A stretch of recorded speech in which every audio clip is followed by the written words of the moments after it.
What is up, good people? Jungle Link here. Hope you're doing well. Crypto looking pretty strong. Looks like we're going to end 2023 on a strong note. Now, Bitcoin and Ethereum kind of flat on the day. 43,800 for Bitcoin, 2,300 for Ethereum. But look at Solana, up 21% on the day, 55% on the 7-day. Massive performance here.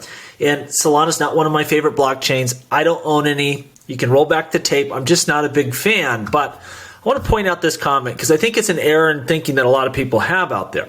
He says, well, I just can't believe that Sol is back without the legal clarity. Compare that to XRP, performance sucks, and it makes me so frustrated. Crypto is not about real utility. So let's unpack this. I have a couple thoughts on this comment, and I think there's a lot of people out there that think like this, and it leads to frustration where you should not be. Number one, to say, well, Solana has no utility. I hate that term utility token when it's used to lump in XRP and XLM and these payment tokens to act like that's the only form of utility in cryptocurrencies. Solana is a layer 1 smart contract blockchain. It means you can do gaming and dApps and NFTs and all sorts of useful functions. Now, with that being said, again, it's not one of my favorites, but to say that Solana is not useful is kind of crazy. It has a lot of features that XRP lacks, just like the other layer 1 smart contract blockchains. And we've seen other ones posting good performance as well here recently. You have Algorand that's done very well. You've had Polkadot that's had a nice couple days in run. So the price is going up there. That's kind of been the focus right now, and it makes sense because if you're excited about gaming, if you're excited about DeFi, like that all happens on these blockchains. So you should not be surprised that they are performing well. And they're going to continue to do so through here. That doesn't mean that XRP is not going to catch a bid, that it's not going to perform. It will. But understand other things also have utility and will perform well, and they're not going to all fire off at the same time. It's okay. This is a long endeavor. Let it develop. But if you're of the worldview that only XRP has utility, this is going to be a frustrating endeavor for you because there'll be a lot of days when it's not doing anything and maybe gaming is doing well or, DeFi or maybe dApps are doing well. It's just part of this cycle. Just relax. Let it play out. Everything will be fine.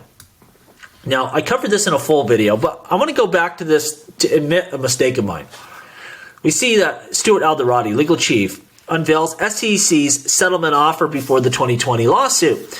And so they were offered, hey, just acknowledge publicly that XRP is a security, agree to that, and we can end this all right now. And don't worry, we'll let the market come into compliance, which means stop trading XRP, and then we'll roll out infrastructure for you to trade legally down the road. Here we are, however many years later, 3 years later, still hasn't happened. Good thing they didn't agree to that. And it would have been a big problem for crypto in general had they done so. Had they been as foolish enough to believe Jay Clayton, to believe Gary Gensler, and think, well, of course they're going to have some infrastructure here.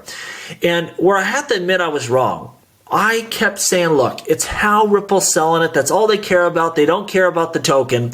And clearly we see now as more stuff is rolling out, the whole time it was only about XRP. It was only about XRP's classification. And that's something that John Deaton had been saying for so long. That's actually what they're after. They're after XRP and they're after crypto at large.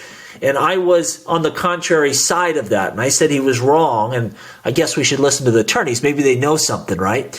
But, John Deaton saw it for what it was from day one, and it was so important he got involved and all the other people because this really was a battle for crypto at large. And that kind of goes back to this. You can get irritated that, Solana doesn't have clarity and XRP does, but really that win for Ripple, it gave clarity to the whole space. If you're a token and you're trading on the secondary market, that really was a win for you as well. So, it's unfortunate that Ripple had to pay $200 million to get that, and a lot of other people get the free ride off of that actual result, but that's the reality. Right now, we're not so worried about the tokens themselves trading on the secondary market being securities. Now, it doesn't mean the SEC can't sue Solana. It doesn't mean they can't sue Cardano. They could, but they probably will lose for the very same reasons. And for that reason, they're not as likely to do so. Ripple's win, as they had said all along, was bigger than just XRP. It was really crypto at large. This is something I don't really get a lot of firsthand knowledge about, but people tell me, so I want to warn you once again. I guess there's a lot of fake AI commercials on YouTube. Be careful. Anything where, listen, Ripple ain't giving you nothing for free. Best believe that. And so if you see these commercials, send us money, we'll send it back. I guess it looks very convincing. I pay for the premium YouTube, so I don't see them. But I guess it's coming on all the crypto channels like mine. No one's trying to give you money, but a heck of a lot of people are trying to steal your value. So just be very careful there. Crypto bros are coming from AI. And this is what happens. AI is super hot right now, of course. And so you get all the grifters and scammers that, they kind of run their course within cryptocurrencies. We figure them out. We get them out of this business. And they move on to the next hot topic. And right now, that's AI. Doesn't really mean that they are sick of cryptocurrencies. They've just burned all the bridges and they don't have any future here, so they jump to the next hot thing. And that's what's happening right now. A lot of people that aren't trying to do real work, like your Ripples, your Charles Hoskinsons, your people out there, Dr. Gavin Wood, they're not jumping out of crypto to mess around with AI. They're still building real systems, right? But the people that were here just to try to steal and sell nonsense, well, they're on to the next hot thing, which is AI for sure. Watch out. A lot of scams going around. SEC telling spot Bitcoin ETF hopefuls to make final changes by year end. Man, this is looking like it's going to happen, and it will be a big moment in history. We see the SEC is due to decide whether to approve or reject the joint proposals from ARK and 21 Shares by January 10th. Most issuers expect the SEC will likely give the green light to several applications. So they don't want to mint one king here. If they're going to approve people, they're probably going to do it all in the same day. So all eyes are on January 10th. Now, they could make the decision before that, but that's the deadline. We should know by then if this is a go or not. And so the SEC has told a couple people, including BlackRock, they got to make some little changes by December 29th that they want to be considered here. The only reason I'm a little bit scared here is we're relying on the SEC to do the right thing, to do the sensible thing, and that's kind of a scary situation. It's my feeling, though, the SEC is almost out of time here. They lost that big court case, over the Grayscale Bitcoin Trust, and I don't think they have a lot of leverage here to keep denying it. If they did deny it one more time, it wouldn't be long. It would just be over custody issues, and they'll track that sucker down. You're dealing with BlackRock's Fidelities. This thing's going to get done, but be careful thinking that January 10th is a sure thing. It's a probable thing, but there ain't no guarantees when you're dealing with reptilians. Just be careful there. You never know. Moonbeam, up 49% on the day. Good to see some of these coins within the Polkadot ecosystem doing well. And its sister chain, Moon River, and I don't have any, and I'm always telling myself to buy some, and I didn't. It's up 169% on the day. Massive Mover and Moon River. These are very similar. So this is kind of like Flare and Songbird. Moonbeam is on Polkadot, and Moon River is on Kasama.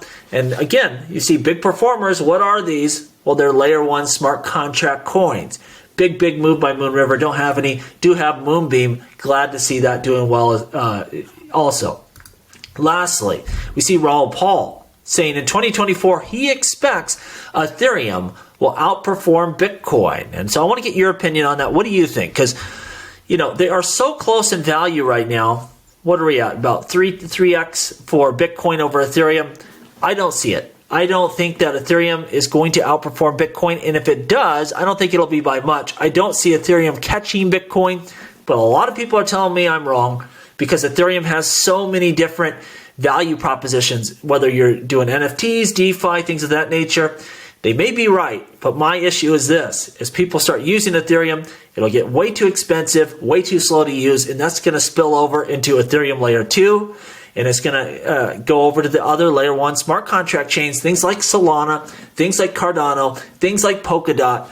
And I think those are going to be the big benefactors here as it really gets wild and Ethereum slows down. I don't see Ethereum outperforming Bitcoin. If it does, it won't be by a whole lot in my opinion, but I want to know what you think. Let me know down below.